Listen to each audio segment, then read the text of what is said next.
Hello friends, फिर आपके सामने आपका स्वागत करता हूं दोस्तों। आपको नमस्कार करता हूं और आशा करता हूं आप स्वस्थ होंगे, तंदुरुस्त होंगे, कामयाब होंगे, सफल होंगे और सकारात्मक विचारों के साथ होंगे दोस्तों। तो दोस्तों, आज के आपके सामने एक नई कहानी। दोस्तों, इस कहानी को थोड़ा ध्यान से सुनना।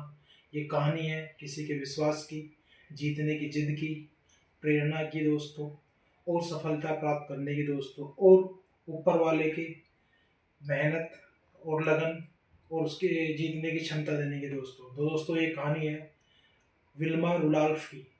सन 1960 में ओलंपिक के दौरान उसने 3 तरह की दौड़ में 100 मीटर की दौड़ में गोल्ड मेडल जीता, 200 मीटर की गोल्ड रेस में गोल्ड मेडल जीता और 400 मीटर की रिले रेस में गोल्ड मेडल जीता दोस्तों।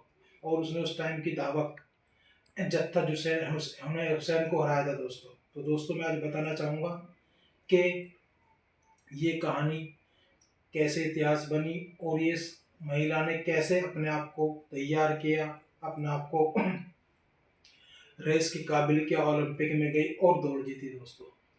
तो विल्मा रुडॉल्फ का जन्म टेनेसी के एक गरीब परिवार में हुआ था दोस्तों। 4 साल की उम्र में उसे डबल निमोनिया और काला बुखार हो गया था दोस्तों, जिसके कारण वो लकवाग्रस्त हो गई थी दोस्तों। लकवाग्रस्त होने के बाद में डॉक्टर्स ने ये कह दिया था कि ये चल नहीं पाएगी दोस्तों। तो दोस्तों, चलने के लिए ब्रेस का सहारा लेती थी दोस्तों, मगर उसकी माता ने उसके आत्मविश्वास को बढ़ाया, उसकी हिम्मत को बढ़ाया। उसकी माता ने उससे कहा कि ईश्वर की दी हुई मेहनत, क्षमता और लगन से तू जो चाहेगी वो कर लेगी दोस्तों।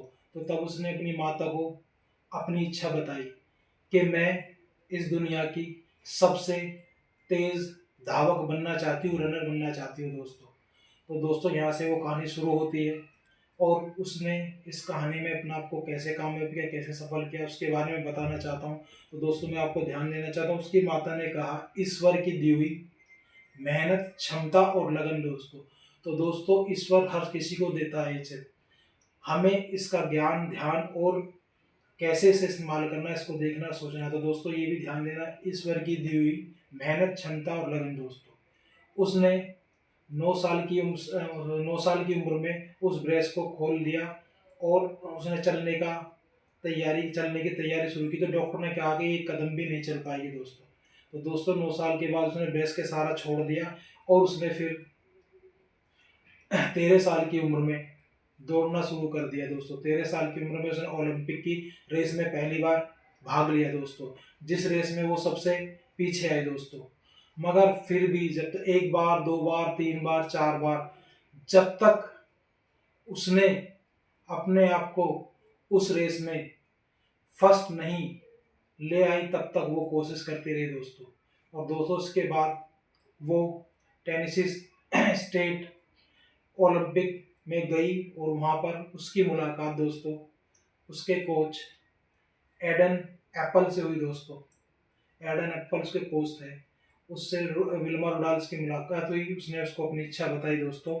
उसने कहा, मैं इस दुनिया की सबसे तेज धावक बनना चाहती हूँ। तो उसके कोच एप्पल ने उसको कहा, तुम्हारी इसी इच्छा शक्ति के बदौलत तुम कामयाब होगी, सफल होगी और आगे बढ़ोगी दोस्तों। और मैं भी तुम्हारी मदद करूंगा, तुम्हारी हेल्प करूंगा दोस्तों। काफ़ी सालों की मेहनत के बाद, तैयारी करने के बाद ओलंपिक का गेम आया, ओलंपिक का समय आया और उसमें विल्मा को ओलंपिक के लिए भेजा गया अपने देश की तरफ से दोस्तों। तो वहाँ पर विल्मा ने पहले 100 मीटर की दौड़, जो कि सबसे तेज धावक उस टाइम की 1960 की सबसे तेज धावक जुत्था हेन थी। पहले उसने जुत्था हेन से 100 मीटर की दौड़ को जीतकर गोल्ड मेडल हासिल किया दोस्तों। फिर दूसरी दौड़ 200 मीटर की हुई।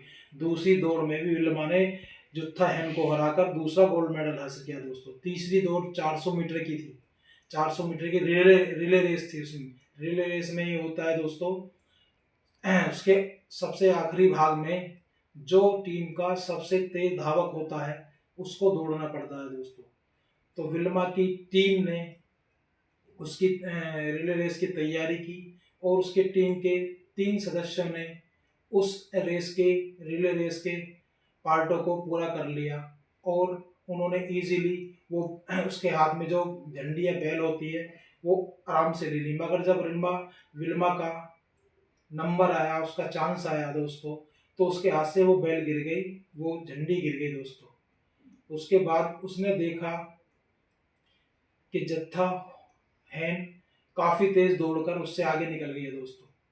मगर उसने इस चीज पे ध्यान नहीं देगा, उसने भी झंडी उठाई, अपनी बैल उठाई और उसने दोस्तों इतनी तेज मशीन की तेज तरह दौड़ी, उसने जत्था जुत्था हुसैन को हैन को 400 मीटर की दौड़ में हरा दिया और उसने भी गोल्ड मेडल जीता। ये इतिहासों में लिखा गया। सन 1960 के ओलंपिक में एक लकवाग्रस्त महिला ने 3 गोल्ड मेडल जीतकर दुनिया में इतिहास बनाया, अपना नाम कमाया, अपने अपनी इच्छा शक्ति से सफलता प्राप्त करी, दौड़ी और 3 गोल्ड मेडल जीत कर लाई अपने लिए, अपने देश के लिए। तो दोस्तों मैं यही बताना चाहूँगा, इंसान की अपनी प्रेरणा और उसकी सफलता की जिद और जीतने की इच्छा जब प्रबल हो जाती है, उसका आत्मसम्मान बहुत ऊंचाई पे पहुंच जाता है दोस्तों, तो वो दुनिया में कुछ भी हासिल कर सकता है दोस्तों। भगवान ने भी उसका साथ दिया, उसकी माँ ने कहा ईश्वर की दी हुई मेहनत, क्षमता और लगन से तो कुछ भी कर सकती है। उसने वो कर दिखाया।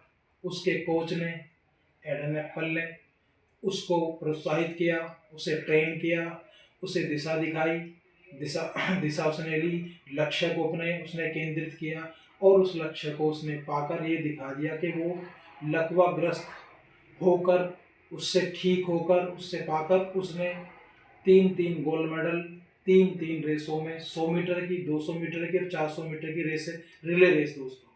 तो दोस्तों इस बात से मैं यही बताना चाहूँगा, मुझे भी, हमें भी, हम सबको भी कभी भी हिम्मत नहीं हारनी चाहिए। वो तो लकवाग्रस्त थी, उसने 3 गोल्ड मेडल जीत लिए दोस्तों। हम तो सही है, ठीक है, आज नहीं तो कल हम भी कामयाब होंगे अगर हमारे अंदर इस तरह का जज्बा, इस तरह के आत्मसम्मान, इस तरह की प्रेरणा, इस तरह को समझने वाला गुरु और भगवान की इच्छा और आशीर्वाद साथ में रहेगा दोस्तों। हम हमेशा कामयाब होंगे, तरक्की करेंगे और विल्मा की तरह एक इतिहास रचेंगे, इतिहास में नाम दर्ज करेंगे और अपने आप को कामयाब करेंगे दोस्तों। तो दोस्तों इस कहानी से, विल्मा की इस कहानी से हमें क्या सीखने को मिलता है दोस्तों, कि कामयाब लोग कभी भी मुश्किलों से नहीं डरते और मुश्किलों में कामयाब होते हैं। मुश्किलों में कामयाबी मिलनी ही इतिहासों में लिखी जाती है।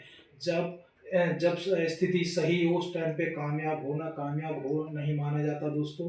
वो कामयाबी जब मानी जाती है जब मुश्किल हालात हो, सही से कुछ हो ना पाए, तब हम करें और कामयाब हो, सफल हो और आगे बढ़े दोस्तों। तो दोस्तों इस कहानी से यही एक आत्मसम्मान साथ में रहना चाहिए, प्रेरणा शक्ति हमारी बढ़नी चाहिए, हमारे विल पावर होनी चाहिए और जीतने की इच्छा और जुनून हमारे अंदर होना चाहिए कि हम इस कार्य को हर हाल में करेंगे, चाहे कुछ भी हो जाए दोस्तों। तो दोस्तों ये देखिए विल्मा ने कितनी मेहनत करी होगी, कितनी कितनी इच्छा क्षमता उसकी बढ़ाई होगी, कितना उसने अपना आप को तैयार किया होगा, रात दिन उसने इस चीज़ की मेहनत करी होगी। लकवा से होने के बावजूद, ठीक होने के बाद, उसके बाद उसने दौड़ना शुरू किया, चलना शुरू किया, दौड़ना शुरू किया और वो कामयाब हुई। उसने गोल्ड मेडल जीते, तरक्की करी, उसने इतिहास में अपना नाम लगाया, आगे बढ़ी और दुनिया को उसने दिखाया कि ऐसा इंसान भी कुछ कर सकता है, ऐसा व्यक्ति भी कुछ कर सकता है जो शारीरिक रूप से सही ना हो। तो दोस्तों सोचिए, हम लोग तो शारीरिक रूप से सही हैं, अच्छे हैं और कामयाब क्यों नहीं बनेंगे, तरक्की क्यों नहीं करेंगे, जब हमारे मन में एक दृढ़ विश्वास, दृढ़ संकल्प और सफलता के लिए जिद और जुनून और हमारे अंदर एक सकारात्मकता आएगी, पॉजिटिविटी आएगी, तो हम कामयाब होंगे, तरक्की करेंगे, आगे बढ़ेंगे दोस्तों। तो दोस्तों इस कहानी से ही मिलता है कि सफल इंसानों ने हमेशा चुनौतीपूर्ण समय में सफलता प्राप्त करी है, कामयाब हुए, आगे बढ़े और तरक्की करी है। और जो लोग सही और ठीक स्थितियों में काम करते हैं उन लोगों को कामयाब नहीं माना जाता है दोस्तों। तो सफल होइए, कामयाब करिए, तरक्की करिए, मेहनत करिए, आगे बढ़िए और अपने परिवार को आगे बढ़िए, शिक्षा से बढ़िए, पैसे से बढ़िए, व्यापार से बढ़िए दोस्तों, तरक्की कीजिए, काम कीजिए मगर मेहनत कीजिए दोस्तों। ईश्वर ही तभी साथ देगा जब हम मेहनत करेंगे, तरक्की करेंगे और आगे बढ़ेंगे दोस्तों। तो दोस्तों मैं अपनी बात को ख़त्म करते हुए यही कहना चाहता हूँ, आत्मसम्मान, प्रेरणा शक्ति, इच्छा शक्ति और जीतने की जिद और किसी भी मकाम को पाने का हौसला जब हमारे अंदर आ जाएगा दोस्तों, तो हम कामयाब हो जाएंगे, तरक्की कर जाएंगे, हर चीज़ पर हम विजय प्राप्त कर लेंगे दोस्तों। अपनी बात को ख़त्म करते हुए, अपने आप को विराम देते हुए मैं आपसे कहना चाहूँगा दोस्तों, स्वस्थ रहें, सुखी रहें, खुश रहें, परिवार के साथ रहें, कामयाब रहें, सफलता प्राप्त करें और आगे बढ़े और तरक्की करें दोस्तों। और अपने माता पिता का आशीर्वाद सदा सदा अपने साथ रखें, उनके स्वास्थ्य की कामना करें, उनके लंबी उम्र की कामना करें और हमेशा उनका आशीर्वाद हम हमारे माता पिताओं का आशीर्वाद बना रहे दोस्तों। धन्यवाद, नमस्कार।